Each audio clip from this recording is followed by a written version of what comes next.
Saturday at 7 a.m. and 2 p.m. Learn more at scwealthadvisors.com. Listen to AM 560 The Answer online at 560theanswer.com, on the AM 560 mobile app, on your Alexa-powered smart speaker, and on TuneIn, iHeart. Unemployment ticked up in August, and that's good? Question mark. Rooting against employment, particularly when the American worker shortage continues. 187,000 jobs in August versus the 170,000 expected, but then you heard on the news at the top of the hour revising down the number of jobs created in June and July by 110,000. I don't know what this all means. Does anybody? You did have some review of the small business environment. James Freeman in his monthly conversation with Chief Economist William Dunkelberg at the National Federation of Independent Businesses. 40% of all NFIB owners, small business owners, reported job openings they could not fill in the current period, which is down 2 points from July, and the lowest since February of 2021. So fewer small business owner-operators looking for workers, but still it's sort of a stasis, really, when you run the numbers that Dunkelberg details in Jim Freeman's Best of the Web column over at the Journal. So the American worker shortage continues, and we sort of continue muddling on, and the irrepressible markets continue to tick up. Futures are up this morning, I saw. What does it all mean? Where are we going? No one knows, except maybe Jim Perry, who's the founder and CIO of Perry International Capital Partners. He joins us now. Jim, thanks for being with us. Appreciate it. Good morning, Dan. Thank you. All right. So, all these numbers, and you pour over the charts and graphs. So tell us what's happening, what we should do, where we should hide, that sort of thing. Right. Well, to your point,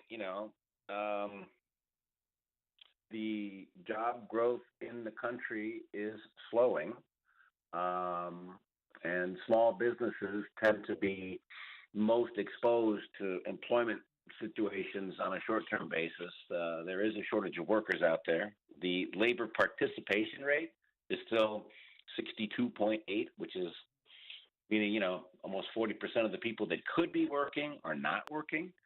And I think the number of jobs were in activity pre-pandemic, we're still probably lower by 3 million jobs, I would say. We got 187 last month. That's a little bit above estimates, but it's slowing. And I think this has been the Fed's game plan, raise rates high enough to slow the economy so that the unemployment rate goes up so that we can get inflation down. So we're still doing the same things that and having the same conversation we've been having for the last 18 months. Do you interpret this as still a kind of an unwinding of all the funny money that was printed and is sloshing around? This is what is sustaining the positive market performance, the NASDAQ, Dow, S&P? Yes, I do. I think that if it wasn't for stimulus spending on the fiscal side, government spending money and sending it directly into the economy, we'd be in a lot worse shape. But at the same time, all of that government spending, fiscal spending, is creating wage inflation, and that's a problem. I think if you listen to Powell when he was out in Jackson Hole, the first line of his speech, much like a great novel, first lines kind of tell you where you're going. And it's the Fed's job is to bring inflation down to the 2% target, and they are determined to do so. That's the number one goal of the Fed. And the only way that they can do that is raise interest rates. It's a very blunt tool, right? And it hurts the average household, and it hurts the majority of businesses, the small businesses in this country. So it doesn't feel very good for the majority of people that are out there. Are we going to see another rate hike before the year's out? If we take Powell at his word, Dan, yes, I think we will. And the reason for that is that, if you look at the core components of inflation, after, of course, all these supply disruptions.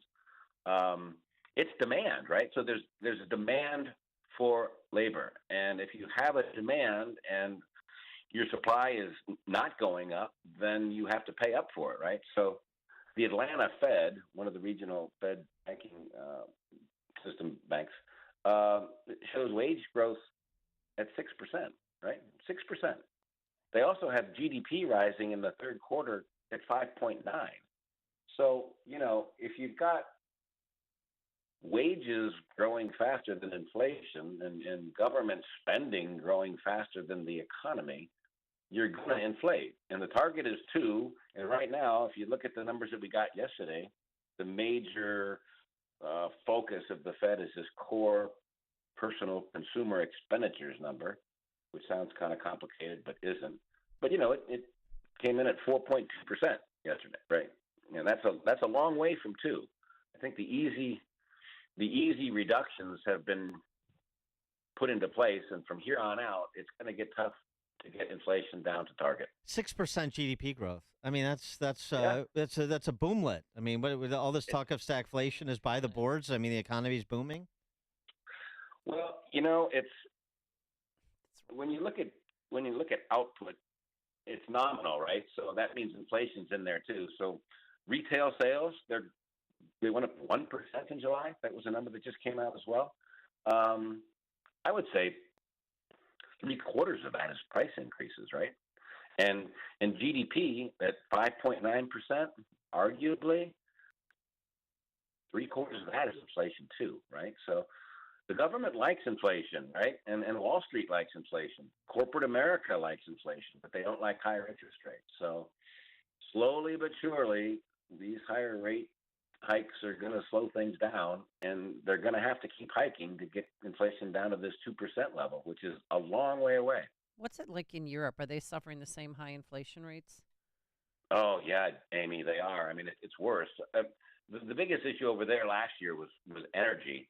But, if you look at the UK, you look at France, you look at Germany, the real larger Italy, inflation is running at 7% and 8% and 9%. So, I mean, the average household is really, really getting hammered. I mean, I love this. Growth is slower, right? I love this quote that you pulled from Paul Powell's comments in Jackson Hole last Friday. We're navigating by the stars under cloudy skies.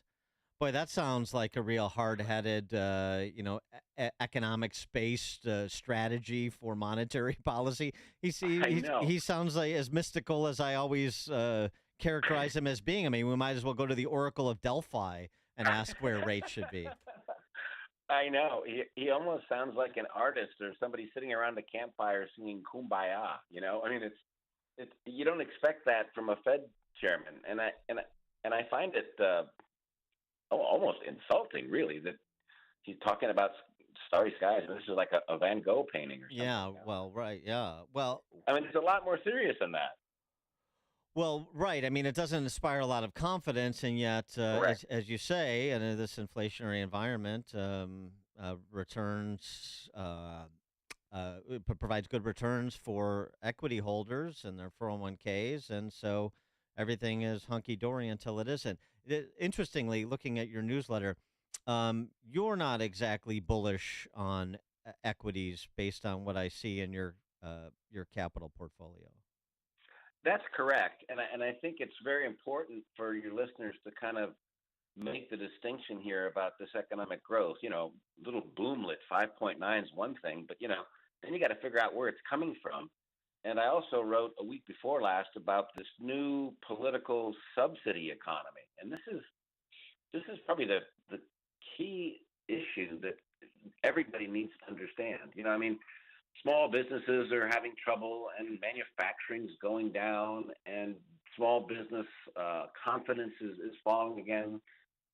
Manufacturing wages are going down, so it doesn't feel very good. But when you've got the government handing out subsidies to their pet projects, which is conversion from oil and gas and electronic charging stations and solar panels and electric vehicles and all this sort of stuff. I saw this morning that the U.S. Department of Energy gave a company a big $1 billion loan last night, and the money that's coming from the government has already been legislatively approved, right? So the biggest problem is that it's a fiscal deficit spending story, which is really, in the long term, this is a problem. The money is coming into the economy at certain spots from the government. And honestly, if I was the president and I wanted to get reelected in November, or if at least I was somebody that was running the Democratic Party, I would try to front load all this spending as well. So I think you're going to see a lot more fiscal stimulus between now and sort of 12 months from now. I don't think it's going to trickle down to the broad economy, but I think that it's going to continue to keep wage inflation higher and some of these GDP numbers sort of almost artificially elevated. Yeah, we're doing what the Chinese communists do, essentially, on a smaller exactly. scale. So when, if that continues as you project, then when do you think we pay the piper, or is it just sort of unknowable at this point? Well, timing's everything in life, right? But the problem is that the trend that produces an economy that is not productively growing, it means lower income growth, lower future productivity, higher spending on non-productive things like paying interest on your deficits, and even creating jobs that aren't terribly productive, right? So the thing is that if they want to push this stock market's great, GDP's great, employment's great story, maybe everybody believes it for a while, even though they don't feel it. But at some point, something has to give. And, there's been a lot of talk about the dollar with these BRIC countries, right? Brazil, Russia, India, and China. They've got a big meeting down in South Africa. And everybody's nervous about the dollar because of these guys. And I say, but, that's the enemy outside. Worry about the enemy within, The enemy within is this government spending too much money on non-productive things to make the economy look better than it is and creating inflation. And if that's going to keep going, the dollar, you don't have to worry about China and Russia and Brazil very much with the dollar, but you sure have to worry about it when it comes to government spending, non-productive government spending that's creating inflation. He is James Perry, founder, CIO, Perry International Capital Partners, LLC. Jim, thank you as always. Appreciate it. Dan, thank you. Have a good weekend. Amy, thank you. Thank you. And he joined us on our turnkey.pro answer line. This is Chicago's Morning Answer. Your show keeps me alive during the week. There's nobody I'd rather listen to between 5 and 9 in the morning than you guys. On AM 560, The Answer. There is a place in northern Illinois that people have come from all around the globe seeking treasure. It's amazing. I didn't know what to expect, but when I got there, I was surrounded by all kinds of gold and silver. An actual place